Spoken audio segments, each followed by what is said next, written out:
Hello, Madridistas. Welcome to another episode of my Real Madrid story.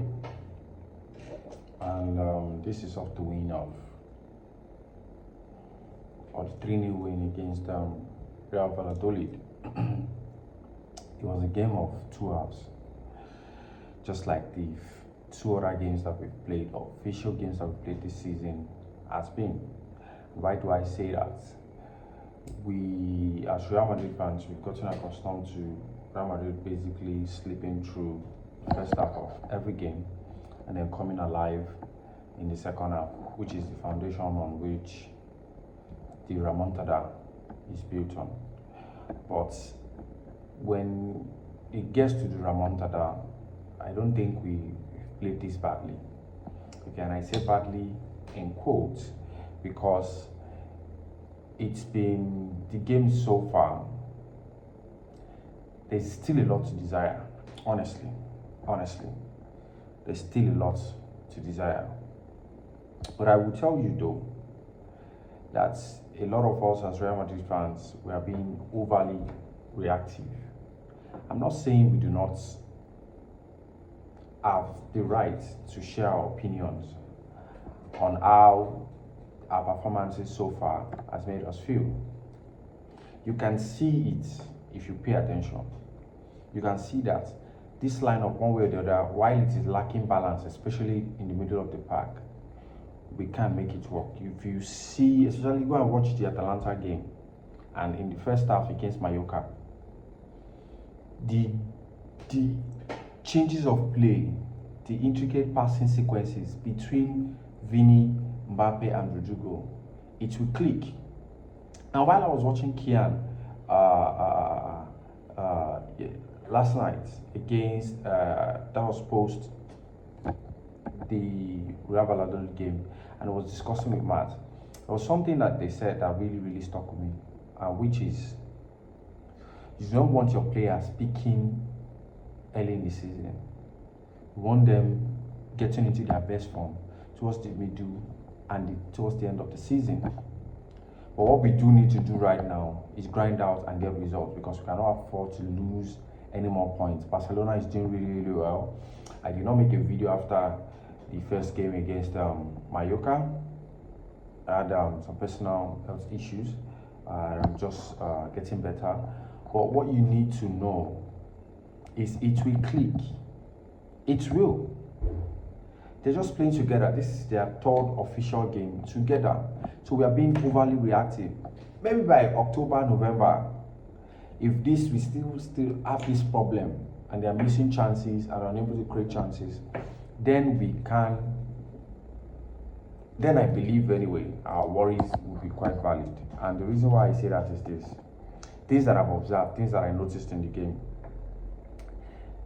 We should get comfortable as fans of the greatest club in the world with the fact that we are going to have games like this a lot. Yes, because there is no sensible coach. There is no sensible coach that will see this lineup, especially our front three, and decide, oh, I want to come out and play them. I want to match them pace for pace, skill for skill, technicality for technicality, player for player. The only club crazy enough to do that is Barcelona. And even at that, they might not sit in a low block completely the way Mallorca did and the way Valladolid did for a large stretch of the game. That's when you are going to see how intricate combination, how this connection between the three that they are trying to establish, how it's going to work. Because one thing you need to know, Real Madrid always start playing better after we score, because the team at that point decided there is no point defending when we are 1 goal down. One way or the other, Real Madrid is going to run away with 3 points, so we need to try and get the second goal. Which also means that while we need to be always in every game, we need to go ahead first, we also should be careful to ensure we defend better, which brings me to the masterpiece that is the display by Militao. He is definitely back. Eder Militao is definitely back. After the ACL injury last year, he got back towards the end of the season, was really slow. Performance was really lethargic, like he had been out of the game for a really long time, which he was. He did really well. I was impressed. He was one of the players that impressed me in Copa America. And he has come back, the season has started, and he has been magnificent throughout the 3 games. Really, really good throughout the 3 games. Himself and Rudiger snuffed out all of the transitions. Their transition defending, both of them, amazing. Amazing defending. Made life really easy for Couture behind them. Made life really easy for behind. So let's go back to me saying a lot of teams are going to sit deep. If I was a coach as well, and I was coaching in La Liga, and I was playing this Real Madrid team, whether or not they found their rhythm, I am going to utterly defend with 10 men. Because you don't want to open that space. Thankfully, for me as a coach, if I was that coach, the bonus is Real Madrid does not have those players that are going to take risk, especially when Madrid is not on the pitch. Take risk and play very incisive passes that nobody else will think about. The Valverde, the Tchouaméni, they will play safe passes always to the side, which helps us in a low block to still continue being a low block, because just move along with the ball, and there's no profile on the pitch. That's like Toni Kroos that can switch the ball with just one pass without necessarily having to go 1, 2, 3, 4 pass before he gets to the other side. These are things that Real Madrid are missing, and we need to figure that out. So it is going to be much more easier to defend against us, because if you have no spaces to run in behind, where are you going to? Which is why you see the likes of Vini, Mbappe and Rodrigo clogging the left side and the left half space. It's normal. I don't think we should start getting alarmed yet. I expect that in the Champions League, it's not going to be this way. Teams are not going to come and sit that deep, because they don't play that way, like the way most teams play against us in Spain.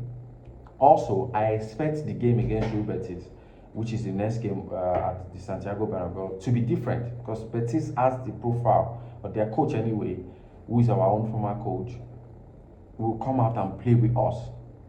So that will be really good. That will be really good. It means we are likely to concede as well, because they're a really good team. A really good team. I watched their game last night. Although they drew the game, and I think that was just Naby Fekir. Like, he had a lot of opportunities to score, and there were chances where he should have just squared the ball to the man on his side, but he was selfish. And that's what cost them the points, 3 points. So, like I said, we need to remain calm. We need to trust in Ancelotti, and we need to trust the process, because he will figure it out. They're just playing together for the first time. They are still getting to know each other. You could see, like, we start when they do eventually connect, when the ball gets from Vini to Rodrigo or from Vini to Mbappe or otherwise, you will see. Okay. Look at Barcelona. Like, I even started seeing people raise. Yes, a very vital question, that on the pitch, is Barcelona's front three better than Real Madrid? On the pitch, so far, yes. And I don't mean no disrespect to our front three by that. And the reason why I say that is, the front three of Barcelona have played together for a year, so they understand each other, regardless of which front three that is fielded for Barcelona. They have been together for a year. Maybe Pau, Victor also, that will be that different. But the others have been playing together for a year. Mbappe barely had like a preseason. So match fitness is another thing. Vini barely had a preseason. Rodrigo barely had a preseason. So we should not forget these things. We are missing you really very much. But I'm not sure there's anything even he himself could have done today that would make the suffering less bearable, or more bearable rather. Teams are going to sit deep against us, so we should get comfortable, to get used to it. Which means when the game starts, we should always be aiming to score very early, because that way they are forced to come out and play. And when they are forced to come out and play, through long balls, through very fast transition attacks, we take them apart. So let's talk about players specifically. I'm going to start from the front three, because I felt they are the ones that disappointed me the most. and then work my way backward. Even though it's always the reverse whenever the most times whenever I'm doing the player review. Yeah. The worst player on the pitch for me is Kylian Mbappe, and no disrespect to the great man, I just feel that he had chances to score, and I feel like I did not think a Kylian would be nervous. I think Kylian is in his head a lot. Oh, I need to score. I'm playing at the Bernabeu. No, Kylian will still be the Pichichi. He will run away with the Pichichi in Spain. He just needs to get into his groove. First goal will heal the nerve, but he's trying to do too much. He's trying to do too much, and we need to figure out how to make these players maintain their space and not get in each other's way. I understand that they are allowed the freedom, creative freedom to figure things out on the pitch. But sometimes somebody needs to lead and like be vocal enough to say, hey, Kylian, stay there, I will find you. Or Vinny, stay there, I will find you. Okay, because it makes our attack very, very easy to decipher. Like, you can guess it. Oh, they're going to play a lot of the ball to the left, because that's where their players like to play from, and move the ball to the right to create goal scoring or shooting chances. After saying that, Rodrigo had some really nice dribbling sequence that I'm like, this guy and his close control, it is just amazing.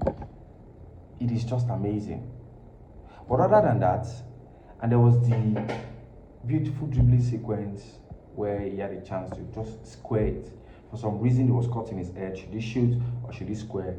And he barely touched the ball and it was recovered. That would have been just a tap in for Vinny.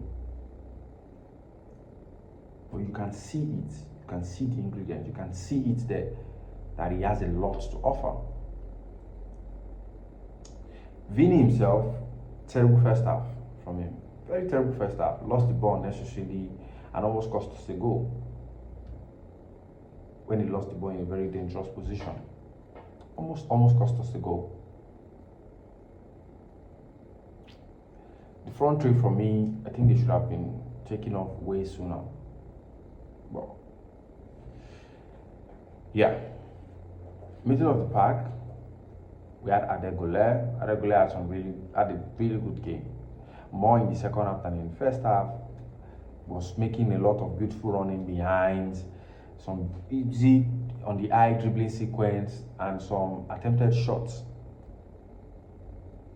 And I think I like the idea of Adegole playing from the middle, although it takes away from his other skill sets, his other strengths. But we could really use a player of his profile, his close control, his ability to control the ball, especially, and his youth as well. We can really use a player of that profile in the middle of the pack. And I have to say though, I think when Kamavinga comes back, the midfield three will be Kama, Tchouaméni, Valverde. Things will be a lot different, and it's very likely Rodrigo will be on the bench, which creates a problem for Ancelotti. But we'll let the Don figure that out. Valverde today, tidy, Tchouaméni tidy. They did not have a lot of work to do. They snuffed out transition attacks as well, as often as possible, as often as they could. They did that, along with Adegole, like, who also defended well. And I think I have to mention that compared to last week, where Rodrigo stayed up, like he could barely hold a touch to what's his name, is this Colombian or the Ecuadorian player. He did way better in transition defending today, tracked back. I'm sure he must have had a lot of talking to by either of the Ancelottis. I think our best players today, apart from the subs that came in, were the defenders throughout the 90 minutes.